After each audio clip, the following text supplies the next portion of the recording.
গার্লফ্রেন্ডের বিয়ে তো তোমার কি? কিন্তু সে বোঝার চেষ্টাই করবে না। সে তার গার্লফ্রেন্ডের বিয়ে খেতে যাবে, তাকে ধরে বেঁধে অনেক কষ্ট করে রেখে দিয়েছি বাসার ভিতরে আটকে। এখন সে রাগ করে আর খেলাও করতেছে না, অনেক রাগ। কেন? আজ তার গার্লফ্রেন্ডের বিয়ে, এটা কোনো কথা?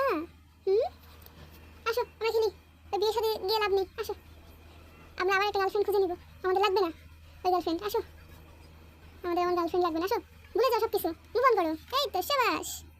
সে চিপা চাপা অলি গলি সব জায়গায়, মানে তার রাগ প্রকাশের জায়গা খুঁজে পাইতেছি না আমি, আর কি বলবো দেখুন অবস্থা। আসো আসো আসো আমরা মুভ অন করি, গার্লফ্রেন্ড ভুলে যাই, আমরা নতুন করে আবার গার্লফ্রেন্ড খুঁজবো। আসো আসো আসো আসো আসো আসো আসো আসো আসো আসো। আর তোর কত কিছুর ভিতর চিপা চাপার মধ্যে তার যেতে বলে ভালো লাগে কেন রে ভাই? আর কোথাও জায়গা নেই যাইবা? গার্লফ্রেন্ডের কাছে যাইবা? আহো, আজকে এই পর্যন্তই থাক। আজ তার গার্লফ্রেন্ডের বিয়ে, কালকে বউ ভাত নিয়ে আলোচনা করবো।